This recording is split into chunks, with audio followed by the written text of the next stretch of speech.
Senator Riza Hontiveros at Coco Pimentel nakatikim ng malakas na supalpal kay Mig Zubiri dahil sa mga ginawang hindi kaaya-aya sa ating presidente.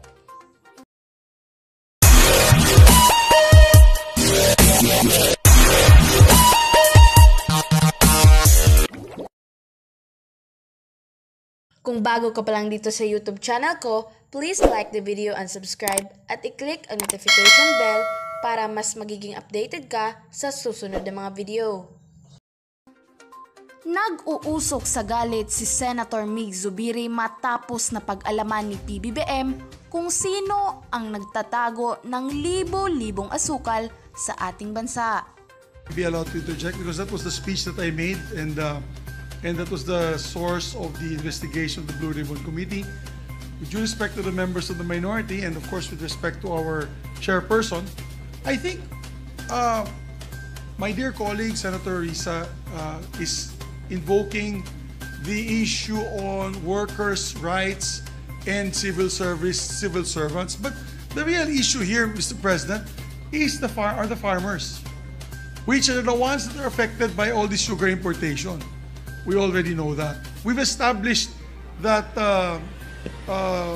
any sugar importation is detrimental, of course, to the livelihood of over 100,000 farmers, 1 million beneficiaries, including the farm workers, and probably about 5 million people.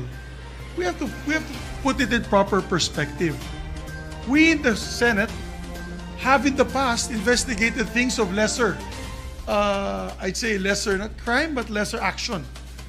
Here is a situation, Mr. President, wherein overeager members of the SRA immediately wanted to go for an importation when there was clearly no instruction from the President, usurping his authority by signing on his behalf. I have nothing against Yusek Sebastian. I hear he's a very good man in terms of and very well respected with the agri sector. Ang akin lang dyan, we've investigated lesser crimes. And the minority and Senator Riza, together with Senator Coco and the other members of the minority before, investigated other issues on a mere whim or whiff of corruption. Here's malfeasance, misfeasance. We caught the hand in the cookie jar. Diba? Natanggal. Nahuli. So, binaliktad nila. And they're saying now good faith. Tama po sinabi ni Chairman Tolentino. Kung papayagan natin sila na we'll work on good faith, then maybe half the cases that will be filed in the Blue Ribbon Committee, including in the Ombudsman, baka good faith lang naman talaga sila. But the findings are otherwise. And the chairperson says, it's time that it will be heard in a proper forum. Let them defend themselves in the proper forum. Right? So, I do not understand why we're defending people who clearly got their hands caught in the cookie jar. Now, if they say we were misled, then the proper courts, let them say it, that we were misled to believe that the President wanted this. But coming from all sources, including them, the President never asked for this. The Executive Secretary never asked for this. He asked for a sugar plan and what is your plan for importation. Now, now the facts have come out, ang kailangan pala 150,000 metric tons lamang. Hindi 300,000 metric tons. Kasi kung 300,000 metric tons, the country will be awash with sugar.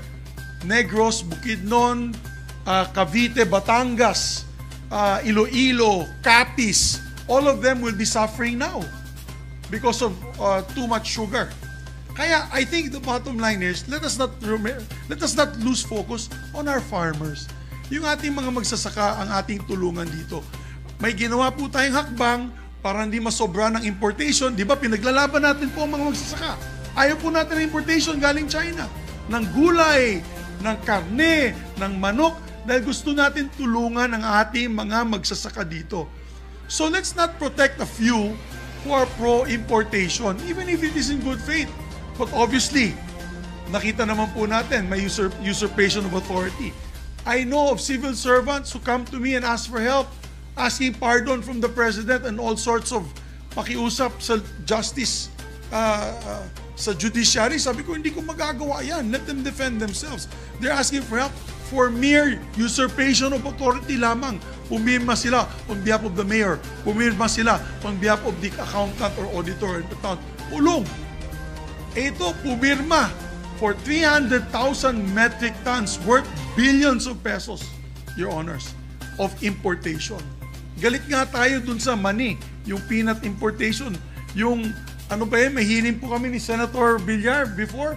Nalaman namin yung head ng Bureau of Plant Industry was a former barangay captain, totally underqualified for the post, and yet import ng import. Galit na galit kami. Gusto namin matigil yun. So na yun, naitigil na. Pero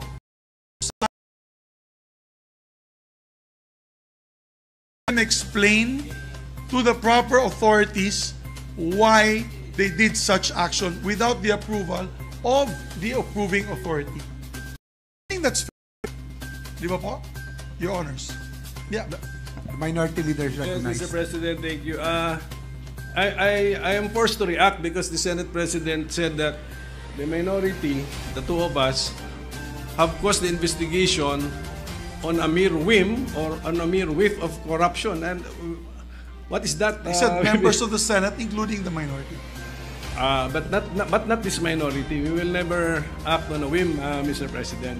Yeah, but in the We former... just give you that assurance that we will never we appreciate act the on a answer. whim. So. But I said, members of the Senate, including the minority, in the past, we've any... No, we were named, Mr. President. You named us, eh. That's why I am reacting. But ganito kasi I will schedule my interpellation on the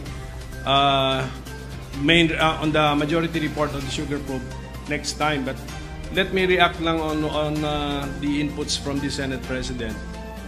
Ang ayaw nga sana natin maging parang piskal the prosecutor's office na, which is probably part of the problem of our justice system. Yung kay judge ka na magpaliwanag. Ayaw natin ng ganun. Kasi kung talagang walang dahilan na kasuhan, huwag nating kasuhan kasi it adds to the clogging of court dockets. Yan po yung attitude or perspective na dala namin dun po sa aming minority report. Sana po maintindihan po ninyo na ganun po yung perspektibong dala namin. Pero, huwag Your tayo Honor, doon na, sige, doon ka na kay Judge. No, but with due respect, Mr. President, this is only recommendatory to the Ombudsman. We're not taking this, we're not filing the case to the judge. We're giving the recommendation to the Ombudsman for further action. If we do not do that, inutil po tayo sa oversight function ng Blue Ribbon. That's, yes. That's our complaint before with the family Again, issue of the former Blue Ribbon Committee. Di ba? That was the complaint. So, President, I suggest na we act on the recommendations of the Blue Ribbon, come up with our opinion on plenary, but eventually we have to move further from what had happened in the past, which is basically non-action of these particular reports. Let's act on it, we vote on it, send it as a recommendation, and let the proper authorities decide if it needs further action. So, but we will, when it's my turn to interpolate, I will explain the philosophy that we brought behind the minority report. It's an attitudinal change that we want to happen, Mr. President. And the sponsor wants to be recognized. Yeah. It's recognized. Just a mere Sa video na inyong napanood kababayan, ano ang inyong reaksyon at komento ukol rito? Mag-comment lang po kayo sa comment section at huwag rin kalimutan mag-subscribe para mas magiging updated ka sa susunod na mga video. Thank you and God bless!